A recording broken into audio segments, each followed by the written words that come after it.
Good morning students. तो कल अपन ने पढ़ा था entropy as a function of temperature T and volume V।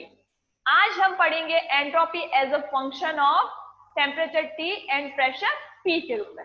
Entropy ताप और दाब के फलन के रूप में आज हम पढ़ेंगे। कल अपन ने पढ़ा था एंट्रोपी ताप और आयतन के फलन के रूप में। आज हम पढ़ेंगे एंट्रोपी ताप और दाब के फलन के रूप में। ठीक है, तो एंट्रोपी ताप व दाब के फलन के रूप में। ठीक है, एंट्रोपी एज अ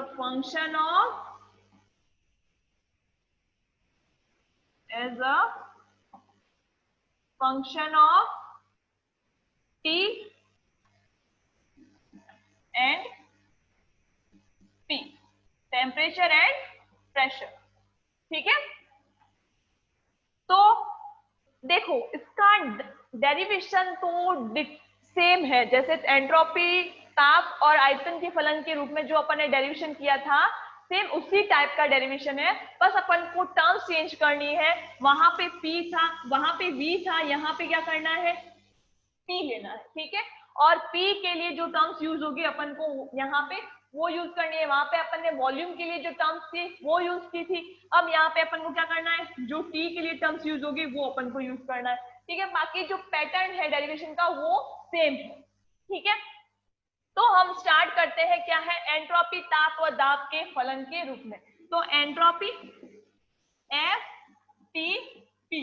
ठीक है, एफ क्या है, फंक्शन है, फलन है। ठीक है, तो एंट्रोपी ताप और दाब के फलन के रूप में। ठीक है, अब एंट्रोपी जो है वो क्या है, अवस्था फलन है, अतः इसमें परिवर्तन ds किस प्रकार दिया जाता है, एंट्रोपी क्या है, अवस्था फलन है, अतः इसमें परिवर्तन निम्न प्रकार दिया जाता है। एंट्रोपी में परिवर्तन ds is equal to del S upon del T at constant P into dt plus del S upon del P at constant T into dP। ठीक है, अब इसको तो लगा लेते हैं समीकरण नंबर 1। इसको लगा लिया, समीकरण नंबर 1 लगा लिया। ठीक है, फिर चूंकि H जो है वो क्या है, H इसके बराबर होता है, H इज इक्वल टू क्या होता है, E प्लस पी। क्योंकि H इज इक्वल टू क्या होता है, H इज इक्वल टू होता है E प्लस पीवी। ठीक है, H इज इक्वल टू क्या होता है, E प्लस पीवी। अब इसका अपन क्या करेंगे, पूर्ण अवकलन करने पर इसका क्या करेंगे, पूर्ण अवकलन करेंगे। तो पूर्ण अवकलन किया तो क्या आता है अपने पास, अतः इसका पूर्ण अवकलन करने पर क्या आता है, dH is equal to dE। ठीक है, dH इसका अवकलन किया, dH इसका अवकलन किया, dE इज इक्वल टू, अब पहले P को कांस्टेंट रखेंगे, TV है तो पहले P को कांस्टेंट रखा। ठीक है, और V का अवकलन किया तो dV प्लस, अब V को कांस्टेंट रखा, अब और P का अवकलन किया तो dP। ठीक है, क्या किया, इसका पूर्ण अवकलन किया। तो पूर्ण अवकलन करने पर क्या आता है, dH is equal to dE plus PdV plus VdP। ठीक है, तो अवकलन H is equal to E plus P V का क्या किया, पूर्ण अवकलन करने पर तो क्या आता है, DH is equal to DE plus PdV plus VdP। ठीक है, अब क्या करेंगे, अब क्या करेंगे,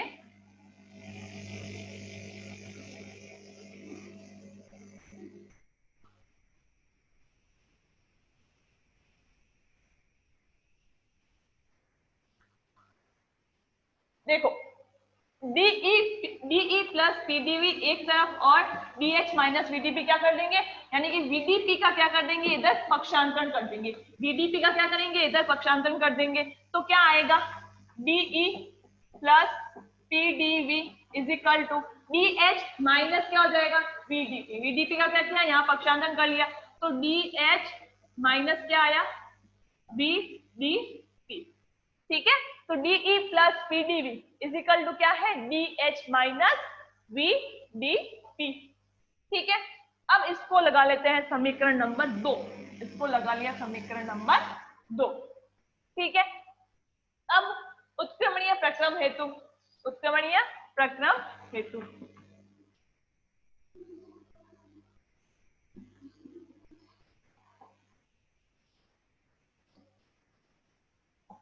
उत्क्रमणीय प्रक्रम हेतु टीडीएस इजिकल टू क्या होता है टीडीएस इजिकल टू होता है डीई प्लस पीडीवी। ठीक है, उत्क्रमणीय प्रक्रम हेतु टीडीएस इजिकल टू क्या होता है डीई प्लस पीडीवी।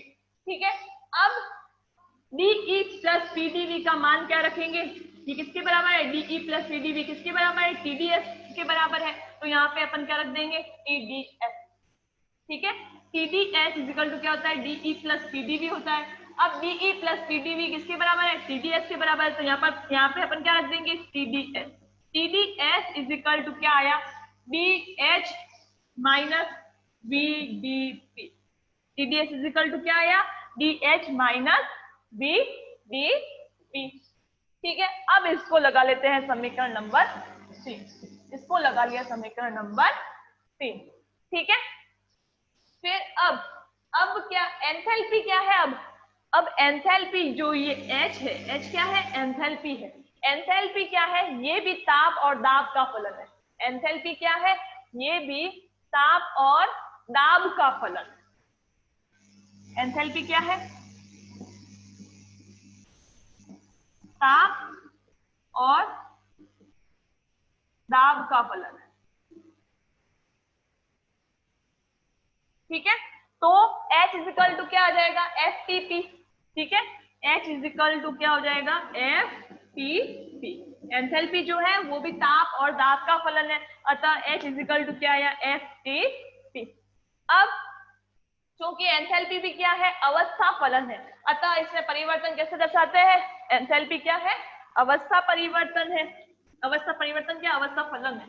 एंथैल्पी क्या है अवस्था फलन है। जिस तरह एंट्रोपी अवस्था फलन है वैसे ही एंथैल्पी भी क्या है अवस्था फलन है, अतः इसमें परिवर्तन किस प्रकार दिया जाता है तो D H is equal to del H upon del T at constant P into D T plus del H upon del P at constant T into D P. ठीक है, तो एंथैल्पी क्या है अवस्था फलन है, अतः इसमें परिवर्तन इस प्रकार दिया जाता है। एंथैल्पी में परिवर्तन इस प्रकार दिया जाता है। अब इसको लगा लिया समीकरण नंबर 4। इसको लगा लिया समीकरण नंबर 4। ठीक है, इसको लगा लिया समीकरण नंबर 4। अब समीकरण 4 का मान किस में रखेंगे 3 में रखेंगे। समीकरण 4 का मान जो है यहाँ पे क्या है डीएच है। अब यहाँ पे अपन ने क्या निकाला है डीएच निकाला है। अब इस डीएच की वैल्यू जो है अपन क्या रखेंगे इस समीकरण 3 में रख देंगे। ठीक है, डीएच की जो वैल्यू आई है वो अपन कहाँ रख देंगे इस T D S is equal to D H minus V D P में, यानी कि समीकरण 3 में पुट करेंगे। तो क्या होता है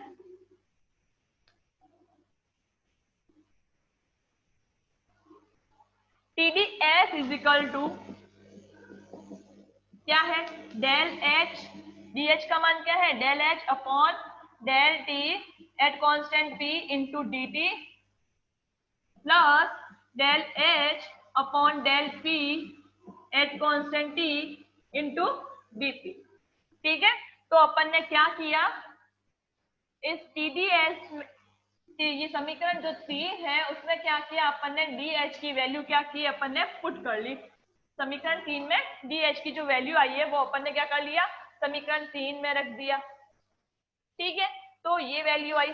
अब क्या करेंगे देखो अब अच्छा पी बीडीपी तो लिखा ही नहीं मैंने पीछे माइनस क्या ये तो सिर्फ डीएच की वैल्यू आई है माइनस वी इंटू डीपी। ठीक है,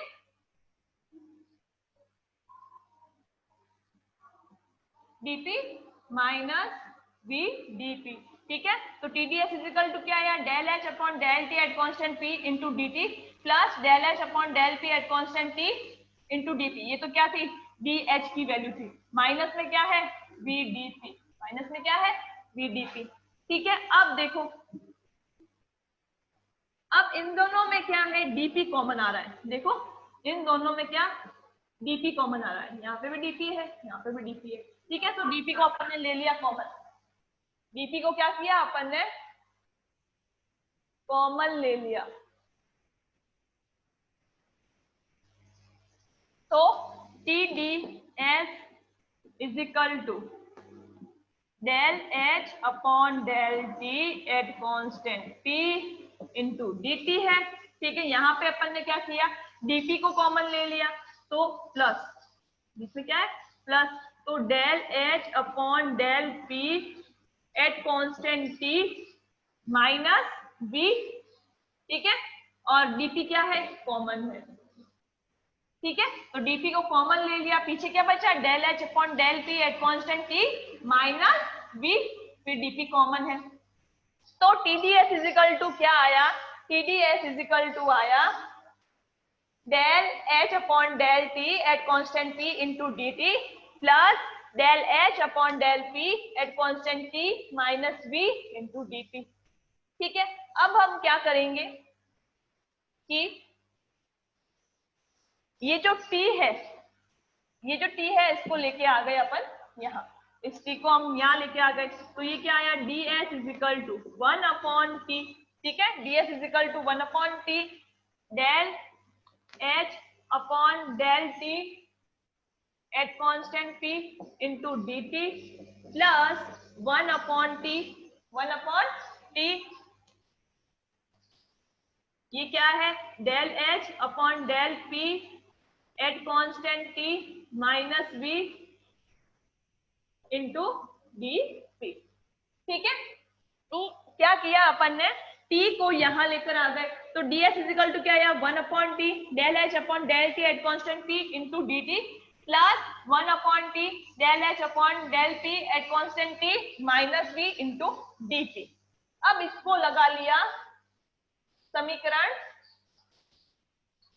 5। ठीक है, इसको लगा लिया समीकरण 5, आ गया ये, इसको लगा लिया समीकरण 5। ठीक है, समीकरण 4 वो था जो डेल एच में परिवर्तन था ना, वो समीकरण 4 था, ये समीकरण 5। ठीक है, तो ds इजिकल टू क्या आया, 1 upon T del H del T, ये आ गया समीकरण 5। अब हम क्या करेंगे, समीकरण 5 की तुलना क्या किससे करेंगे, समीकरण 1 से करेंगे। समीकरण 5 की तुलना समीकरण 1 से करने पर, अब मैं समीकरण 1 वापस लिख लूंगा। ठीक है,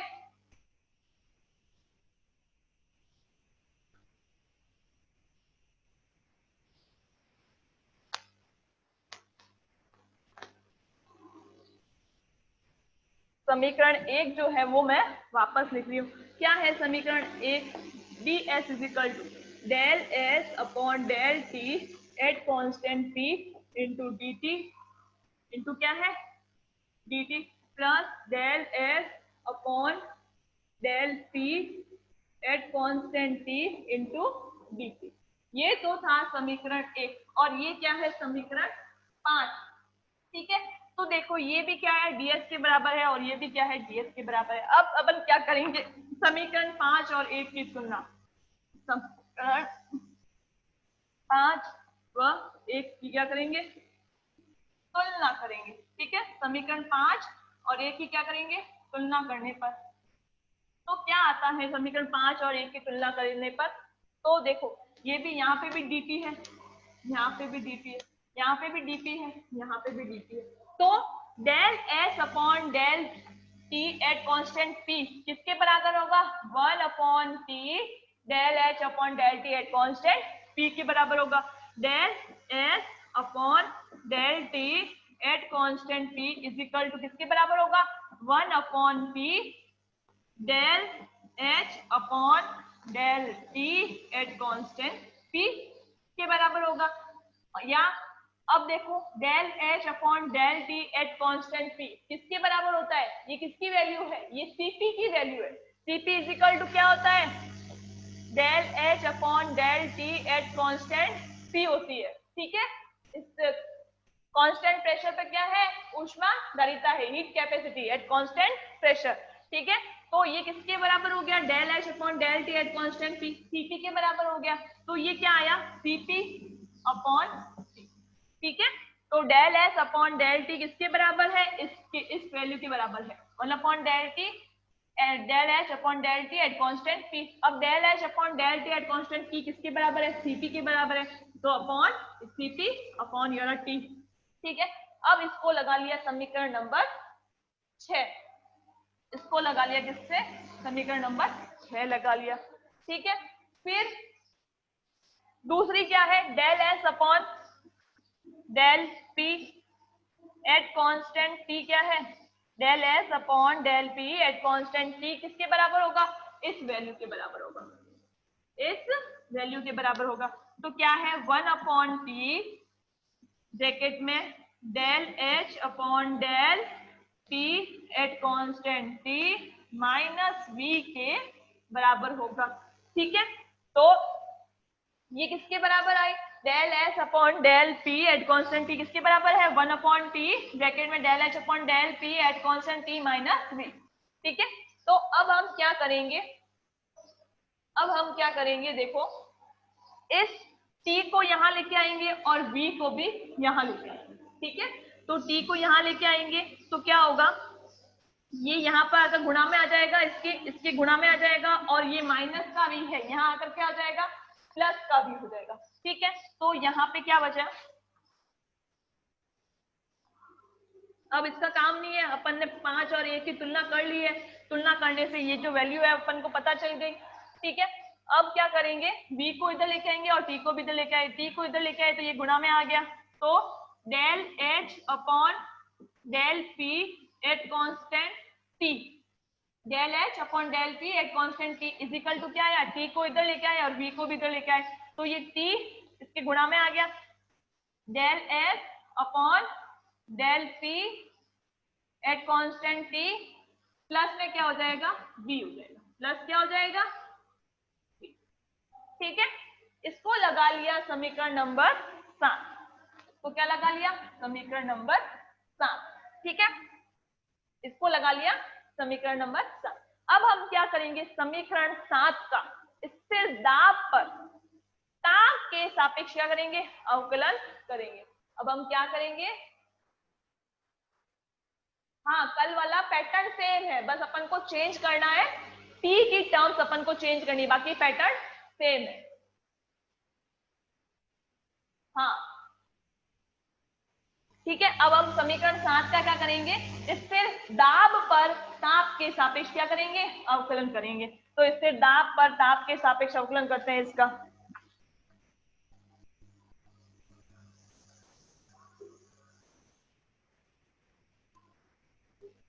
ये मैंने स्टार्ट करने से पहले ही बताया था, ये सेम उसके जैसा है, पैटर्न उसके जैसा है डेरिवेशन का, बस v की जगह अपन को क्या लेना है? p लेना है और p की टर्म यूज करनी है अपन को। ठीक है, अब अपन क्या करेंगे? समीकरण 7 का स्थिर दाब पर ताप के सापेक्ष अवकलन करना है। तो ये डेल, ठीक है, किसके सापेक्ष अवकलन करना है? डेल t के। ठीक है, तो अब किसका अवकलन करना है? इस पद का करना है, del H upon del p। ठीक है, तो यहाँ पे del H upon del p कर दिया। ठीक है, अब ये del H del into del H क्या हो गया? डेल स्क्वायर एच हो गया, तो अपन इसको क्या लिखेंगे? Del square H. ठीक है, del square H, del square H upon क्या है? Del T into del P. अब ये क्या है? T into del S upon del P at constant T है, तो इसका क्या आएगा अवकलन? पहले अपन ने रखा टी को कांस्टेंट और इसका अवकलन किया, तो क्या आया? Del square S upon del square S upon del T into del P, del square S upon del T into del P. ठीक है, फिर अब क्या करेंगे अपन? प्लस टी का अवकलन करेंगे। अब इसको कांस्टेंट रखेंगे और इसका अवकलन करेंगे, तो इसको कांस्टेंट रख दिया, del S upon del P at constant क्या है, टी है। ठीक है, अब इसका करेंगे टी का, तो टी का टी के सापेक्ष अवकलन क्या होता है, टी का टी के सापेक्ष अवकलन होता है 1। टी का टी के सापेक्ष अवकलन क्या होता है, 1 होता है। टी का टी के सापेक्ष अवकलन क्या होता है, 1 होता है। तो यहाँ पे अपन 1 लिखे या लिखने की जरूरत नहीं है। ठीक है, फिर प्लस क्या है, B, del B upon del T at constant. ठीक है, तो क्या आया, इसका अवकलन किया, स्थिर दाब पर ताप के सापेक्ष अवकलन किया। इसको लगा लेते हैं समीकरण नंबर 8। इसको लगा लिया समीकरण नंबर 8। ठीक है, अब समीकरण 6 से, समीकरण 6 क्या था अपने पास, ये था समीकरण 6, del S upon del T at constant P is equal to 1 upon T del H upon del T at constant P. ये था समीकरण 6।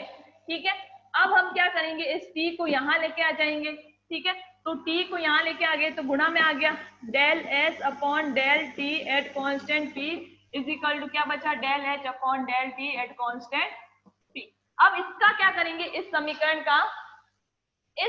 का अपन करेंगे स्थिर ताप पर दाब के सापेक्ष अवकलन करेंगे। इस समीकरण का क्या करेंगे, स्थिर ताप पर दाब के सापेक्ष अवकलन करेंगे। ठीक है, तो इसको इधर del square H upon del square H upon del P into del T, del P into del T is equal to, ताप क्या है, स्थिर ताप पर दाब के सापेक्ष अवकलन करना है ना, तो यहाँ पे ताप क्या है, कांस्टेंट है, तो इसको कांस्टेंट रहने दिया। ठीक है, अब किसका अवकलन करेंगे, इसका, तो del square S upon del P into del T. ठीक है, del square S upon del P into del T. ठीक है, अब हम क्या करेंगे, इस del square H upon del P into del T जो है वो किसके बराबर है, इसके बराबर है। तो हम जो ये इसकी जगह क्या रख सकते हैं, ये वाली वैल्यू रख सकते हैं। ठीक है, ये अपन ने इसका वैल्यू निकाला है, del square H upon del T into del P की जगह अपन क्या रख सकते हैं, ये रख सकते हैं। तो ये रख दिया अपन ने, क्या आया, डेल स्क्वायर एच, सॉरी ये रखनी है ये value, T del square H upon del P into del T is equal to T del square S. इसकी जगह अपन ने ये वैल्यू रख दी, बाकी का same, del square S upon del P into del T plus del S upon del P at constant T plus del B upon del T at constant T. ठीक है, अब देखो ये और ये वैल्यू सेम है तो क्या हो जाएगी, कट हो जाएगी। ठीक है, ये वैल्यू और ये वैल्यू कट हो गई, पीछे क्या बचा,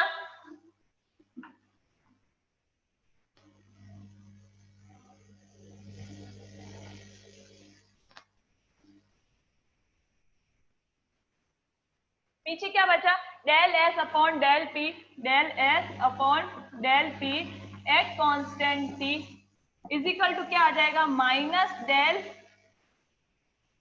we minus del V upon del T at constant P. ठीक है, minus del V upon del T at constant P.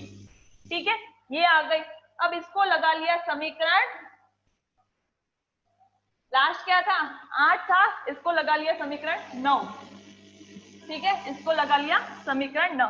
अब समीकरण इस 9 और किसकी वैल्यू, और समीकरण 6 की वैल्यू जो है अपन किस में रखेंगे, समीकरण 1 में रखेंगे। ये क्या था, समीकरण 9 है, और समीकरण 6 क्या था, del S upon del T at constant T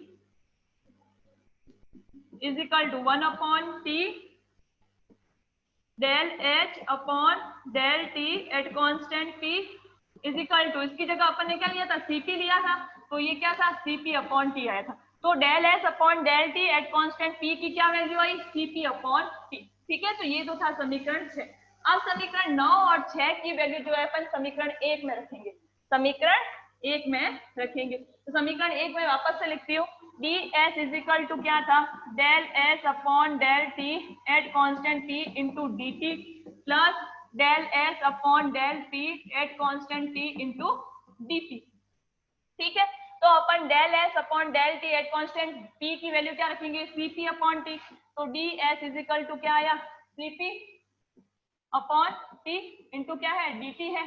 ठीक है, plus del S upon del T at constant t की वैल्यू क्या है, ये है minus dv upon dt at constant t।